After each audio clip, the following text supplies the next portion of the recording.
hello, everyone. It's a privilege and an honor to be part of this amazing event.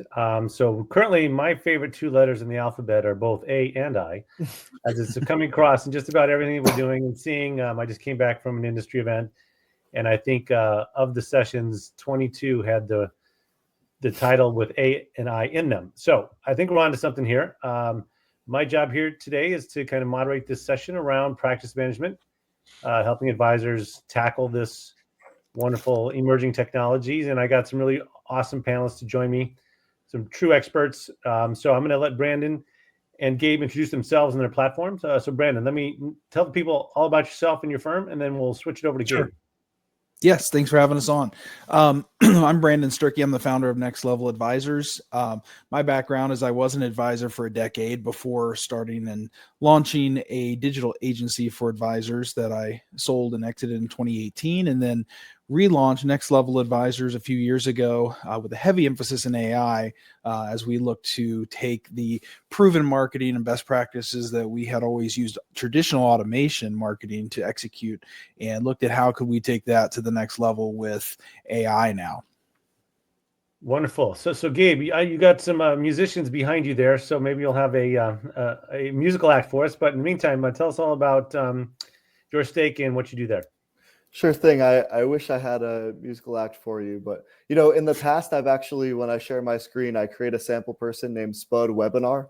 I always find that fun, but maybe I should make Miles Davis one of our sample people in our software. That'd be pretty fun too. I'm Gabe. I'm the co-founder and president of YourStake, and really honored to be here. Thanks so much to the equities.com team. And YourStake, from the AI perspective, is an all-in-one AI solutions provider for financial advisors. So we try to operate where we believe the whole is greater than the sum of its parts.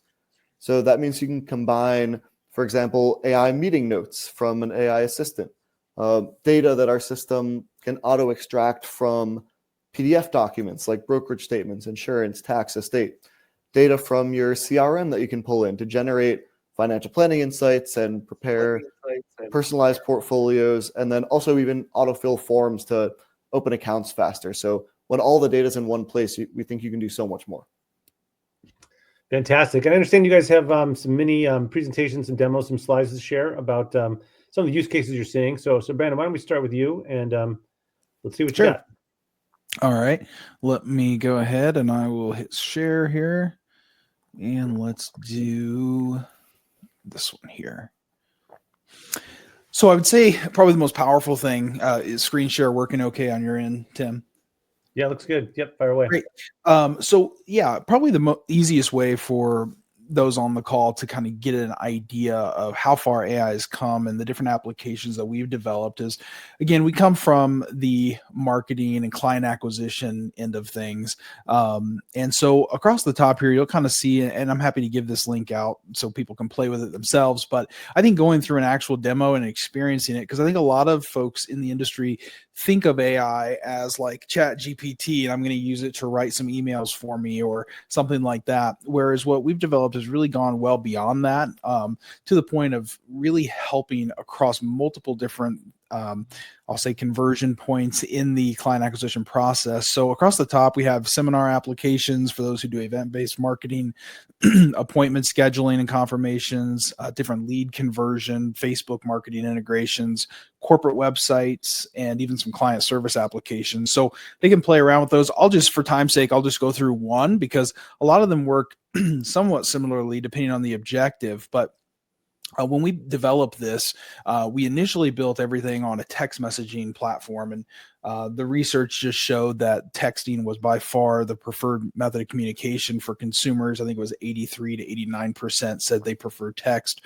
over call or email. And so we thought, well, if we want consumers to take action, they have to see the message. And since text messages have a 98% open rate, we felt like that was pretty strong. And so while we do have plans to roll out the calling AI in Q3 or Q4 that can both take and make in and outbound calls, very similar to the strategy and structure you'll see here, we launched it initially on an SMS platform. Now, what's really interesting about that too is as we review hundreds of these conversations, and I'm going to demo for you here, I think too, not only do consumers, and myself included, and probably you guys, prefer text messaging, but we also find that consumers are much more willing to open up and share a lot more behind the safety of a screen and a cell phone, where they can delete at any point. There's no perceived sales pressure, right? They can respond whenever they want, compared to a lot of calling and trying to get people on the phone or emails and hoping it doesn't get lost in the inbox, things like that. So, but effectively what we wanted to do, and again, there's different use cases here, but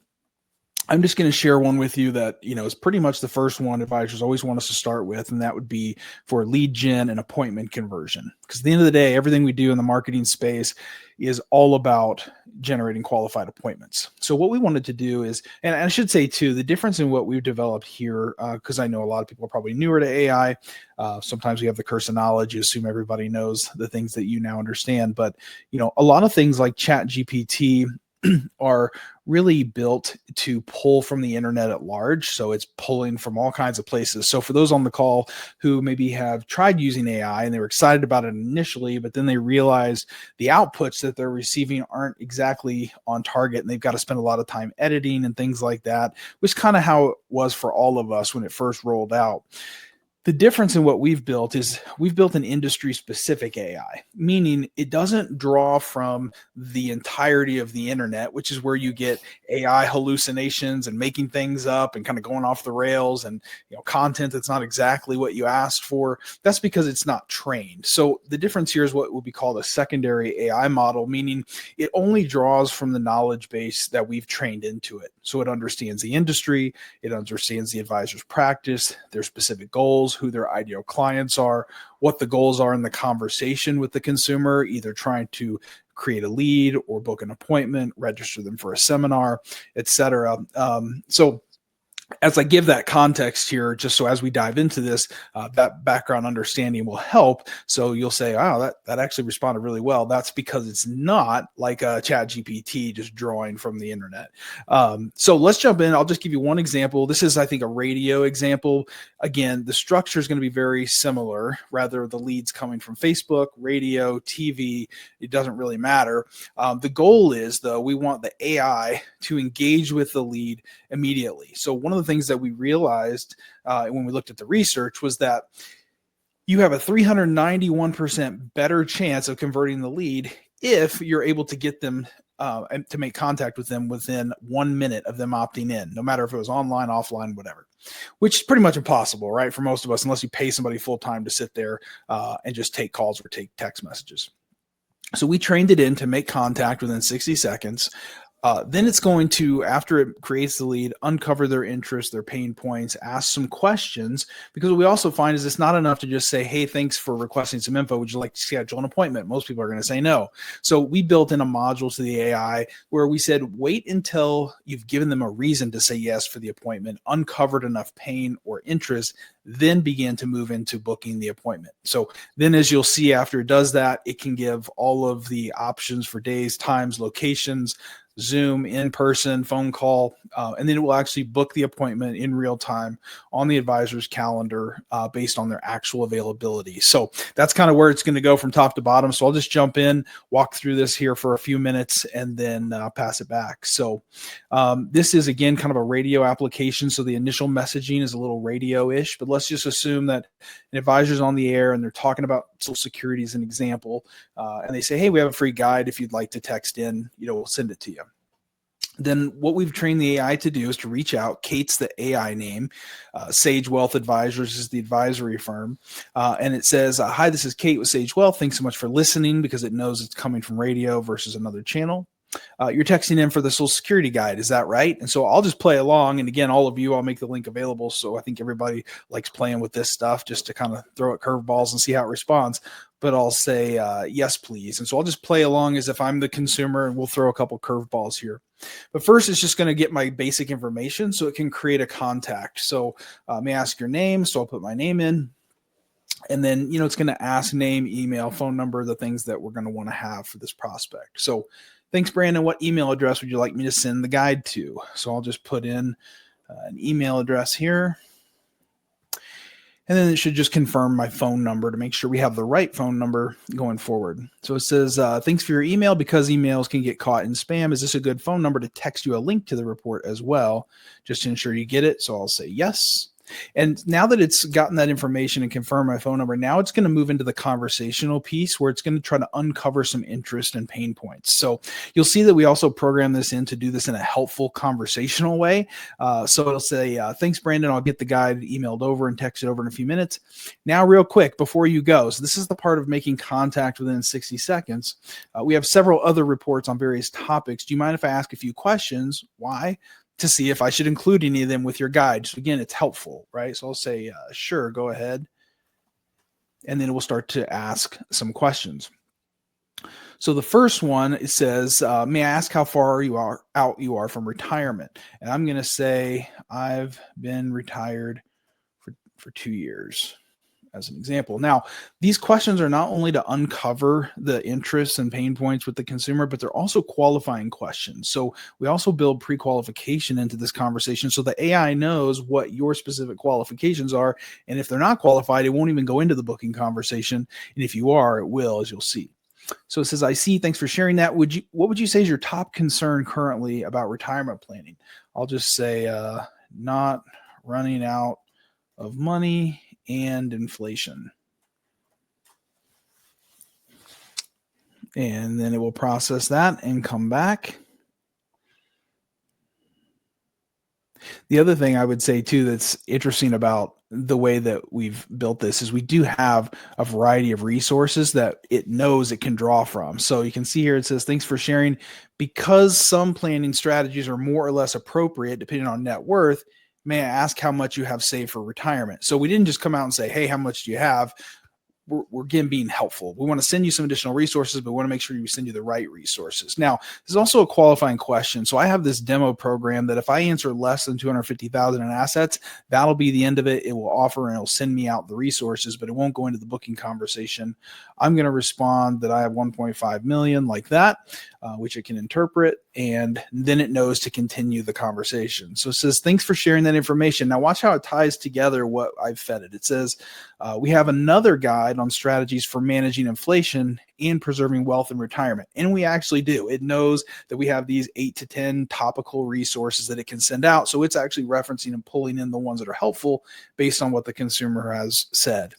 So would you like me to send that to you as well, along with the Social Security guide, which was the thing I asked for in the first place? So I'll say, yes, that would be great.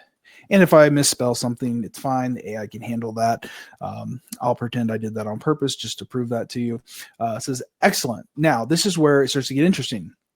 It says, I'll make sure, it starts to recap everything. I'll make sure to include that guide on managing inflation and preserving wealth in retirement along with the Social Security guide. I understand your concerns about not running out of money and dealing with inflation. These are common worries for many retirees. Now it transitions. If you'd like, David, the advisor in our office, would be happy to visit with you to answer your specific questions and discuss strategies tailored to your situation. Would you be interested in scheduling a complimentary visit? Now, I could be like super easy on myself here and just say yes, but let me throw it a curveball first. And I'll say, possibly, is this a sales pitch?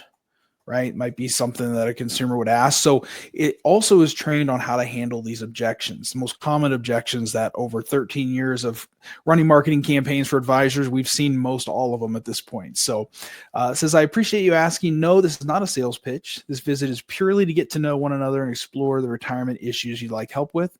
It's an opportunity for you to discuss how the information in the guides applies to your situation, share more about your goals and concerns, ask any questions, and learn a bit about how we help clients with these aspects of planning. There's no pressure to invest with us or move forward. The choice to pursue further planning is up to you. Would you be interested in scheduling a complimentary visit? So I think that did a pretty darn good job. So I'm going to say, yes, that sounds good. Thanks. And we could sit here all day and throw different curves, but I'll let everybody do that on their own and let us know how it handled it. This is great. I'm glad you're interested in scheduling. Would you prefer to meet in person at our office in Boulder or over Zoom? So again, this is trained at the firm level on their options, but I'm going to say in person would be best. And now it's going to start actually referencing the advisor's calendar and availability in real time. So it's not just booking phantom appointments. So it says, okay, that works great. Our office address is, would next week or the week after be better for your schedule? So we've also trained in when it's closing for appointments and other things to use alternative choice. So I'll say the week after would be best. And so now it's going to reference the advisor's calendar. It's going to look at that week and come back with some options for days, and then it will nail down time. So it says next week after next works well. Would you prefer Monday, Wednesday, or Friday? I'll say Friday would work. And then it will reference that day, and it's going to come back with specific times that are available. So it says we have openings at 9, 1, or 3. Do any of these work for you? I'll say 3 works just for time's sake here.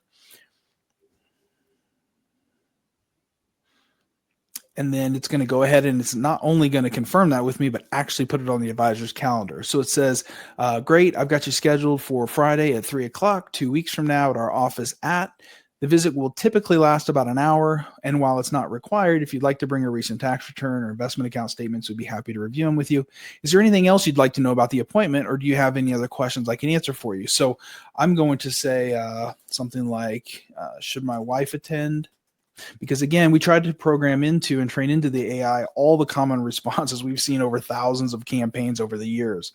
So it says, that's a great question. Yes, it's often beneficial for both spouses to attend together. Retirement planning affects both partners, and having your wife can ensure that both your perspectives are heard, you're both on the same page, and any questions you have can get answered directly. Is your wife available and interested in attending? We can certainly welcome her participation. However, if she's unable to make it, that's okay too. Choice is up to you. Would you like me to adjust the appointment to include your wife, or do you need to check with her first? I'll say, yes, she can make it. Her name is Beth, right? And so then it will add that to the confirmation email, but it will also add it to the advisor's calendar. So it says, it's great that Beth can join you. I'll make sure to update the appointment. Is there anything else you'd like to know about the upcoming meeting? Now you can throw all kinds of things like, well, I want to know what David thinks about the market volatility. I want to know what David thinks about XYZ. And it will actually store all that in the note to the advisor when the appointment's scheduled. But I'm just going to say, I think that's it for now. And then it will wrap up, and then the AI will go into the CRM. It will put the appointment on the advisor's calendar, send an internal email and text notification, but then it will also send the confirmation out to the consumer. But watch how it just closes this by summarizing this entire thread. It says, I appreciate you taking the time to schedule. I'll be sending over the Social Security guide and the guide on managing inflation and preserving wealth. You'll also receive a text message link to those guides. And if you think of any questions before the appointment, don't hesitate to reach out. We look forward to meeting you and Beth on Friday at 3, 2 weeks from now. Have a great day. So all on autopilot, right? 100% AI based and trained without the advisor or staff having to be bogged down with playing phone tag, email tag, and or having to send all these things out. So that's just one application. But again, all of the different strategies and applications, whether it's for seminars, TV, Facebook, their corporate website, all function very similarly and are trained in. So I know I've taken a decent amount of time, so I'll pass it back and take any questions or see if there's anything else you guys would like me to cover. Thanks, Brandon. That was amazing. I personally have about 100 questions, and so we've gotten a bunch from the folks, and we'll get to those in a minute, and then we'll have a chat amongst ourselves about some of these bigger issues. But that context, I think, was fascinating to see a real live use case. So Gabe, now I would love to see what you got. We'll turn it over to you. Absolutely. So Brandon, we got that meeting scheduled, and hey, I just had the meeting. That's where I start. So to take a step back, YourStake again tries to pull in a lot of the key use cases that people have for AI right now after that initial prospecting phase to get the person in the office. So that's the meeting note taker that's pulling data out of documents, and it's actions like filling forms, creating personal proposals. And what I'm going to do is just walk through a sample use case of, I have a new person come into the office. How do we go from there to opening an account? There's plenty of other things, but that's just one flow that I'll show, and I'll make it pretty quick. So let's see.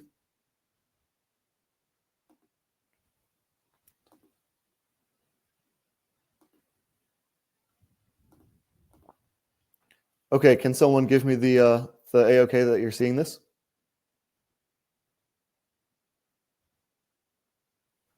Yep, I got it. Great. Thanks. Awesome. So I just had a meeting. Alice Test, in this case, is the advisor. I'm going to pretend to be the client, Gabe, over here. And our system is like a classic note taker. You can, integrate with your calendar, have it join all of your calendar meetings, invite a bot to join automatically, and it's going to pull a transcript from the conversation that we have. It'll join your Google Meet, your Zoom, your Microsoft Teams, whatever it might be, or your phone calls. It summarizes the meeting, gives to-dos and key takeaways. It creates CRM tasks. You can push all of this information to your CRM, and then it creates a follow-up email. So all standard stuff. But what is really cool about our solution, we think, is that we take the standard classic note taker functionality and features, and then we can combine it with everything else that's going on. So maybe as part of that follow-up email, I'm going to request documents like Brendan mentioned, the tax documents, the brokerage statements. I'm also going to request that the client fill out my risk and values questionnaires. So on the risk questionnaire side, we can just start the questionnaire. We have a classic, 8-question thing. Don't need to go through this fully, but it's a risk questionnaire that the client can fill out. Next, we have the values questionnaire. Here, I'm able to select, maybe this client cares about environmental protection and gender equality, whatever it might be. And then we can select specific issues that I really want to focus on. So within my portfolio, I want to end deforestation and transition to a clean energy economy. And so when we submit all this, that's something that will then be passed back to the advisor. Next, the client has now filled out those questionnaires and submitted documents. So our system can accept any document type. It can accept the tax forms, the trusts, the wills, the insurance documents, brokerage statements, whatever it might be. And so we can just click to choose files, and we can upload passport, intake form, all these different files. And what we can do is, while we're waiting for this to load, I actually pre-uploaded a couple so you can see what's going on. Our system is able to extract data out of everything and actually run validation checks. So for example, with the sample insurance statement or the passport, we can click to view here, and we can see that the system, pulled all the information correctly out of my passport. And we're even running validation checks. So with this Vanguard Roth that I uploaded, what's the issue? Is the document current expired? So it looks like this is actually from February 28th. So it's not technically expired, as it says IRA statements don't have an expiration date, but it is out of date. So you might want to give an extra look into that and an extra check.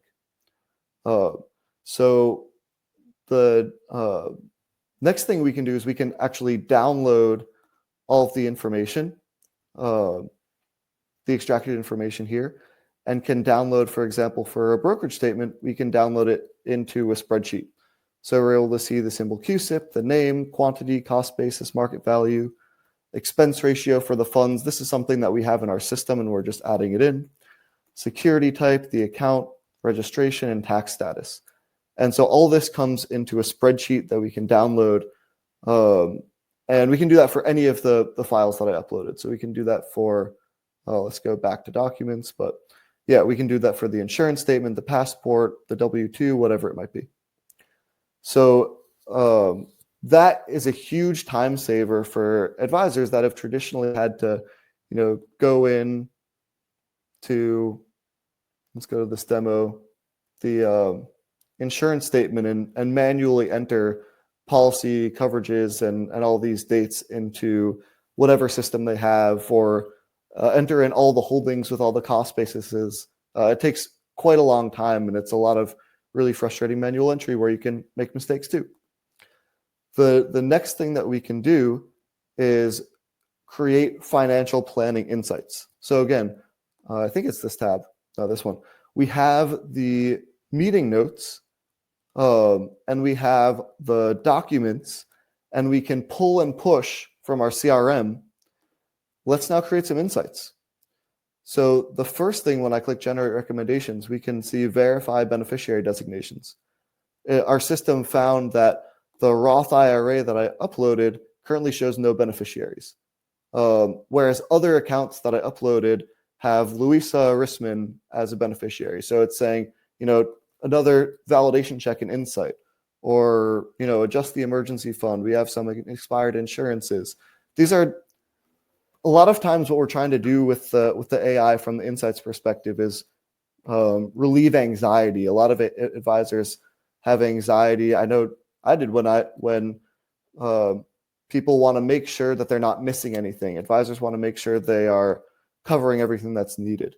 And so this is just like a basic coverage check. Is everything in good order?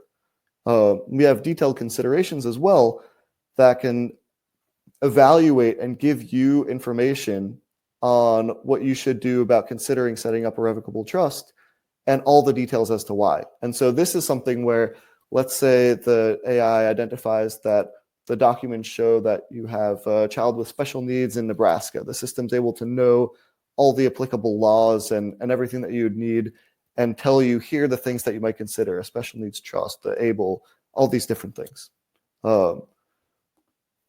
Next, we're able to generate a proposal. So we have the client's current portfolio, and we know that their risk tolerance is more aggressive based on that risk questionnaire. And so what we can do is load a best fit proposed portfolio, or optimize a portfolio if you want to do direct indexing, which can accommodate the values of Planet Protector and the risk level of more aggressive. And so that's something that our system can auto build a portfolio for you, or you're able to just load in whatever portfolio you have if you're using models. And so our system's able to show the risk, the values, the asset class breakdown, the returns, the volatility, everything that you need, style category, market cap. You're able to click in to see, where is the large cap exposure coming from within this existing account.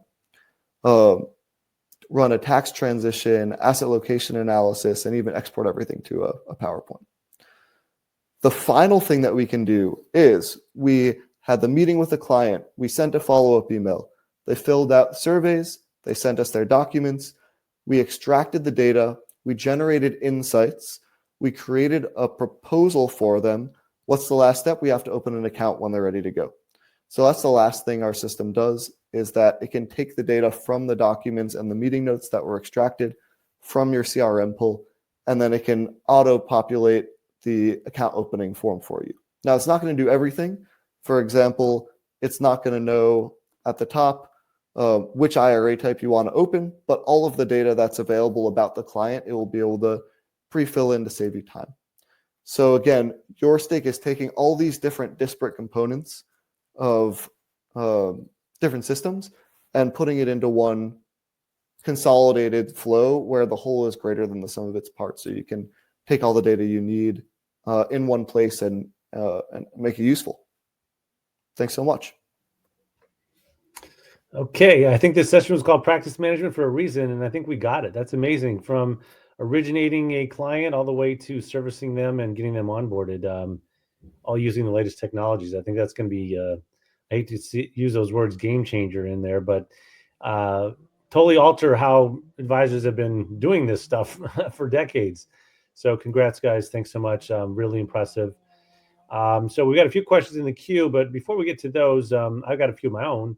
In terms of, where are we with all this stuff? Is this like, the first inning? Are we on? It's not even, game hasn't even started, and we're just getting our popcorn. So Brandon, where do you see advisors in this process? Same for you, Gabe. Where are they with AI going forward? Well, I think if you look at like where the applications are and the things that are going to be developed, we're definitely in the top of the first inning because every month you turn around, it's always evolving, and there's new models and updated models and more functionality and things we can continue to build and iterate on. I think from the advisor's perspective, if you look at the statistics, the vast majority of advisors really have not yet begun to implement AI. There's, I think, 90% that said that, yeah, I can see that it it's definitely going to help me grow my business by 20% or more. But I think the research is showing a lot from Michael Kitz's group too, that the adoption isn't there yet. There's just too many tools, too confusing. Like, where do we go? How do we integrate it all? So I think it's going to be important to have, vendor partners that not only deliver the tech solution, but deliver the done for you, the training, like here's how to use it as well. So we're working on some resources there also, but I think it's very early. Like I said, I think there's on our roadmap, on our development roadmap, I'm sure Gabe's the same. We still have many additional applications coming. And that's only going to continue to accelerate as more and more advanced models are released.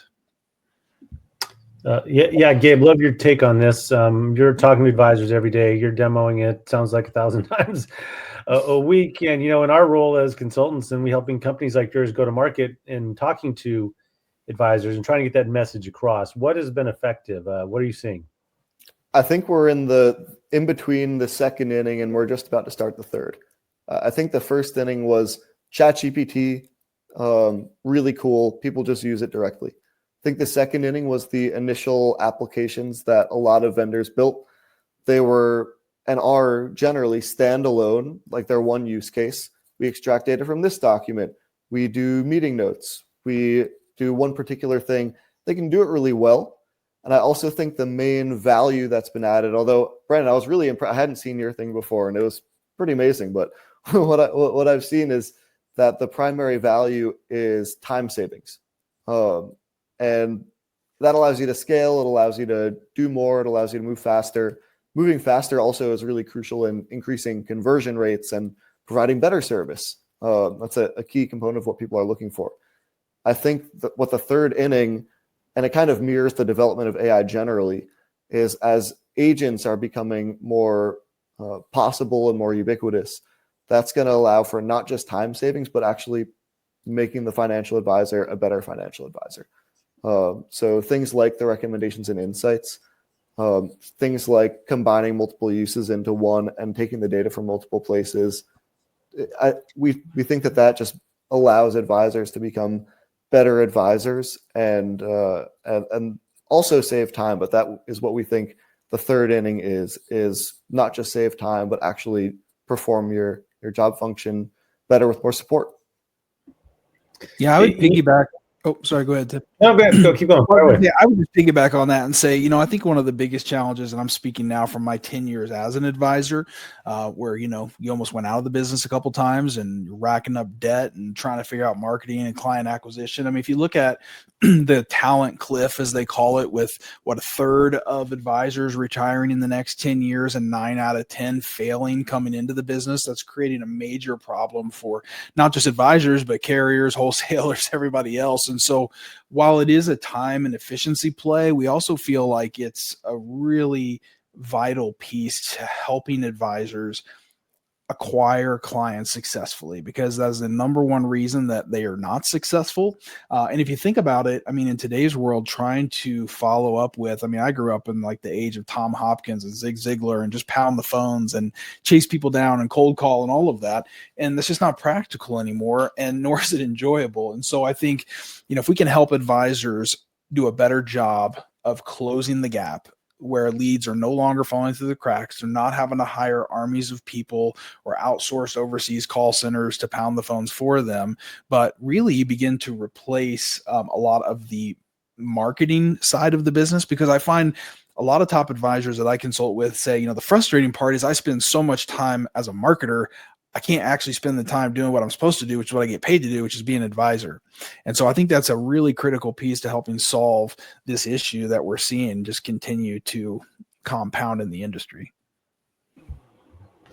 Yeah, I think, the big promise of AI was not only on operational efficiencies, time savings, but ideally to make the client experience better. So, Brandon, would love to say or learn from you in terms of, if somebody types in, is this really an AI bot? What happens there? Or, how do clients react to it from your early experience? And same thing, Gabe, in terms of how, I guess, the communications and transparency of the process, that really has to be amazing. So Brandon, you, and then Gabe, please.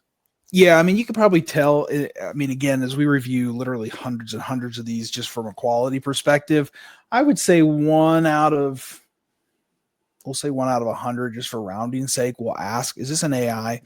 But the conversation patterns are so smooth at this point. Now, when we first started a year and a half ago, they sounded like ChatGPT, repeating things back and, saying things that just didn't sound quite smooth and human. Now, I would say the vast majority of consumers have no idea it's an AI. If they do ask, we don't hide it. It's on all of our opt-in forms, all of the compliant language that you may be receiving messages from humans and or AI support. So yeah, it says, no, I'm so-and-so and I'm an AI here at ABC Financial and my job is to help you get XYZ. What's interesting about that too, though, is I think, one, not only do most people not pick up on it, but even if they did, I don't think it's going to be very long before consumers say, I would rather just interact with the AI because the AI has all the answers. It knows the right answer and it can give me the answer now versus, like, for example, you go on a website and there's a little click for a question. You put in your question and it says, nobody's here. We'll email you back in a day or two. And it's like, well, that's not actually helpful. Right. So I think we'll get to a point fairly quickly where I know I personally, and I'm obviously, maybe ahead of the curve because I'm in the space, but I'm like, yeah, if I can go to an AI that can just tell me the answer without making me wade through and wait a long period of time, I think the consumers, more and more wanting that customized experience are going to appreciate that. I agree. I think that advisors have not wanted to put AI in front of clients directly. That's starting to change with the meeting note bots, and advisors and clients alike are both getting more and more comfortable with AI. I kind of liken it to GPS. In the early days of GPS, I would use the GPS, but I guess my parents at that point, my parents would use the GPS, but they wouldn't trust it. My dad would actually know a better, faster route than the GPS itself. But, as it's gotten better and more competent over time, it's able to, be very trusted for particular things. So I think that clients and advisors alike are going to get more comfortable using it, and there's going to be more client-facing applications that come about. But we're generally not seeing that too much. And what we're focused on at YourStake is providing more of the back end, make the advisor's life faster and not so much of the interface with clients. But I certainly think it's coming, and you showed a pretty cool vision of that, Brandon. Well, and I think you can already see where with the updated models that, because we don't use like just OpenAI, like we have Google's Gemini and Anthropic thrown in there. So we have, different ones we leverage for different use cases. But already, just even in the last 6 months, we've seen such an improvement in the language patterns, how fluid it is, even with the calling AI. So you give us another 6 months on top of that, by the time we actually roll it out, I don't think you'll be able to tell the difference, candidly, because it's kind of hard to tell. And so at this point in the game, that how fast it's accelerating, every month it's getting better. Every week it's getting better. So another 6 months, I don't even think that'll be an issue. Where I think most advisors' concern was, what if it says something crazy? What if it goes off the rails? And so that's, again, part of understanding a trained AI model or a secondary AI model. It can only draw from this knowledge base. It can't go rogue, so to speak.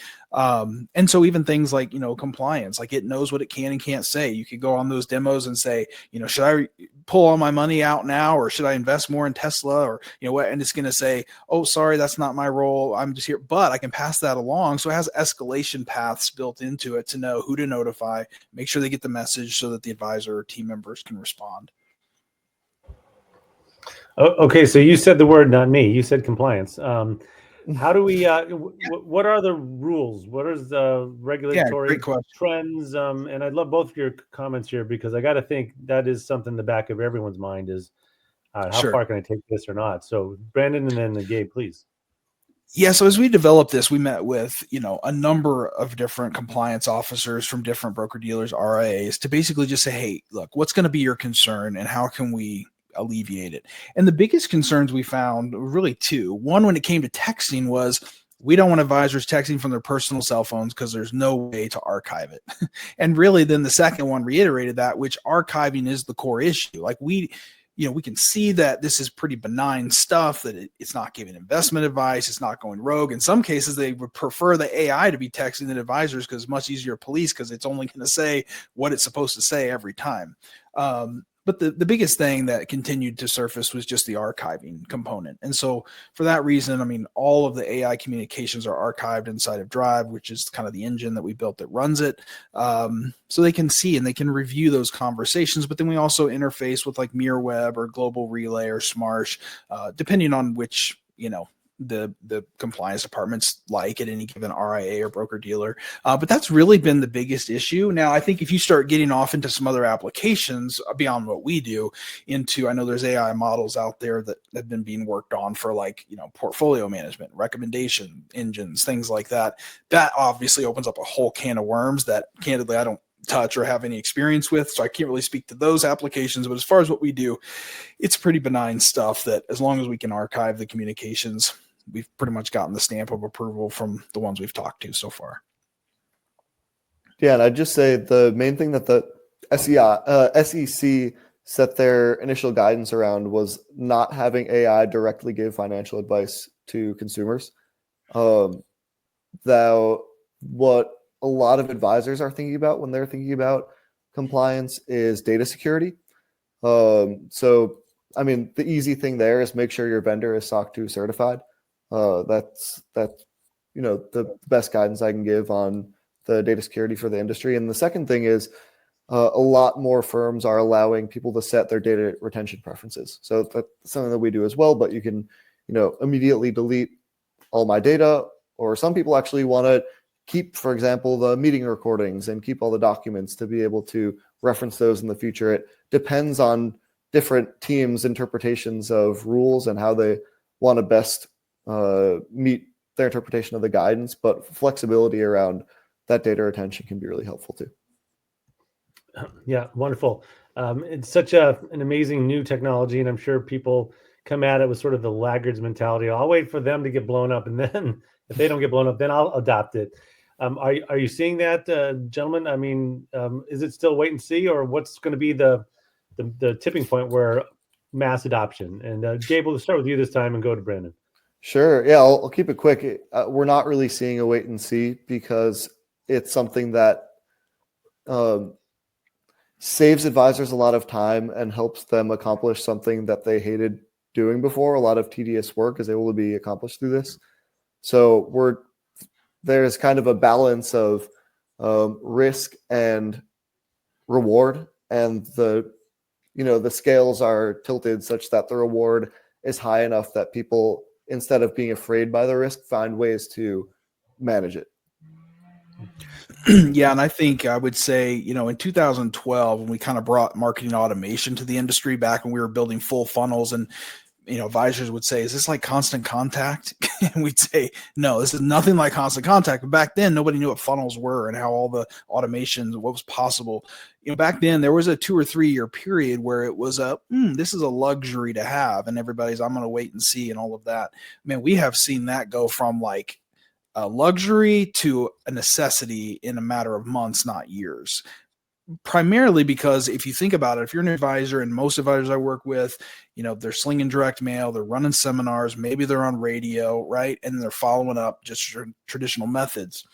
But if you have an advisor down the street that has an AI that is following up all the time, I mean, I'll give you another use case example quickly, but we also have an application where we go out to all past leads that advisors have ever generated once a month with a text message, just helpful based on something relevant. So this month was the market volatility. Hey, Bill, just reaching out.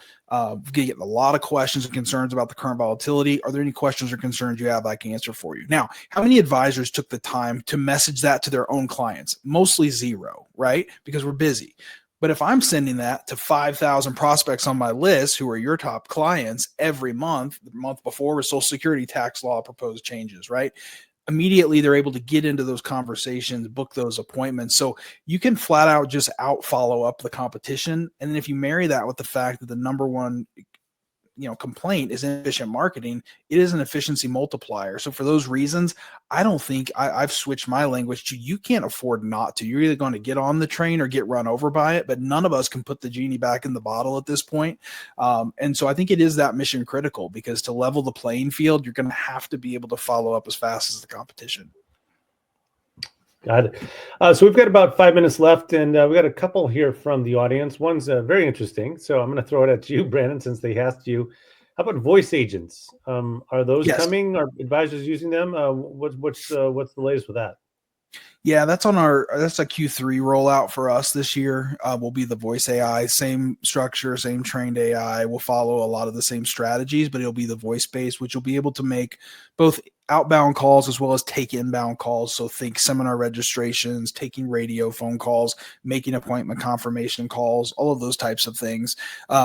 We actually had that about the same time we rolled out the text platform, but then we wanted to wait and see kind of what some of the rules were going to come down on the robocalls and AI calls specifically. But it's also just important that everybody knows you've got to have people that have opted in to receive those calls, receive those text messages, which all of our opt-in forms have the compliant language on it. But yeah, that's something we think is coming. Like I said, we're planning on like a Q3 rollout of that. So Gabe, same for you. I mean, is there a voice application here or agentic AI? I just read about that. So what should I know about that? Sure. I think agentic AI, the best way to think of that is, and maybe Brandon, you're even applying this particular use, is that ChatGPT is a very general purpose thing. And I use that because that's the most common reference. Agents are much more specific and follow particular goals.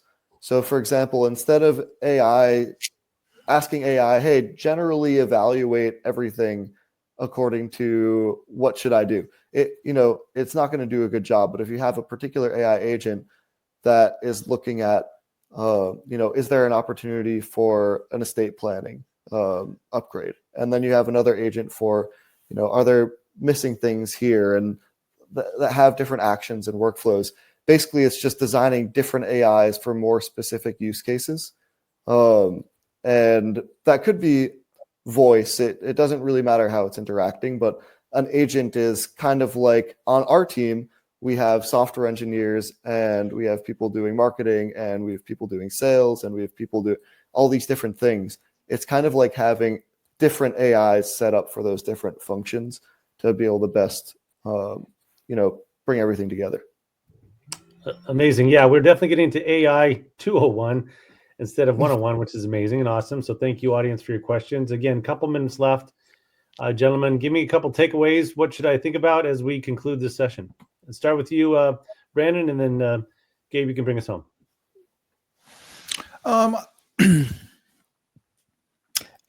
I think it would just be to get educated, right? I think right now the most important thing is get educated. I think everybody's been playing with the tools with OpenAI, things like that. So we think education is a really critical piece.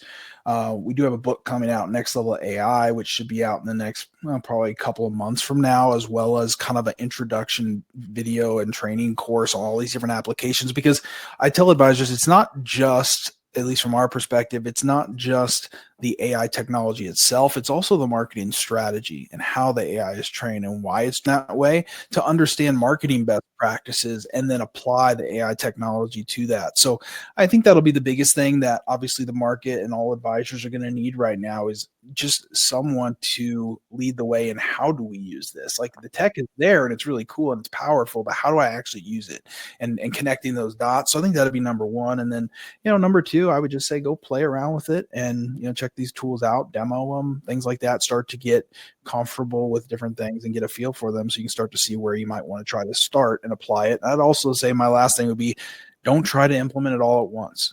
Pick one strategy per month or per quarter, implement it fully and really adopt it before you try to throw everything at it. Fantastic. So Gabe, bring us home. Final thoughts.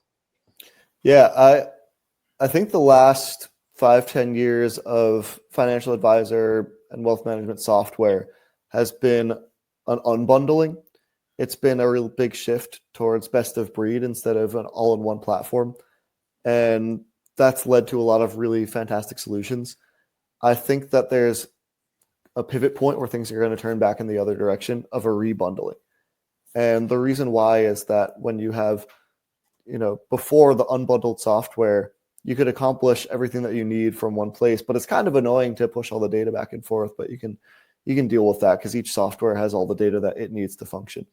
But I think the big choice that advisors are going to have to make now is there can be a lot of standalone tools that exist, but that's not necessarily going to even provide the same level of value as something that does an all-in-one and is centralized, because when you do have all the data in one place, there are things that you would otherwise miss. So if you're doing meeting prep for a client and you just look at your meeting notes and you're not combining that with their surveys and their documents, there's going to be things that you miss that you would miss out on an opportunity to provide better advice. So I think I actually agree with Brandon that just try to do one thing at a time. What's your biggest pain point? Try to solve that. But there is a risk of solving each pain point with a different tool.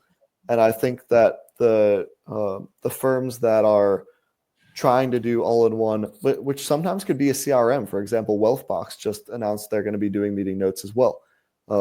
It can, thinking about how you're going to keep everything in one place will be a helpful way to inform your vendor strategy, in my opinion.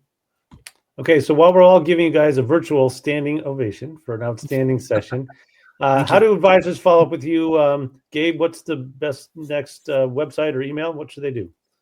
Sure. I'll just put it in the chat. So it'd be YourStake.org has information about all our solutions. Feel free to send me a particular email at gabe@yourstake.org if you'd like. Awesome. Brandon, same thing? Yeah, I just posted the demo site. I would say just go out, play with it. It's nextleveladvisors.ai, and so everybody can see the different use cases. They can actually interact with it, which I think is fun. And then if you want to email me, I posted that in there as well. Fantastic. Thank you, gentlemen. Really good. As always, we're learning something every day, and appreciate your great insights.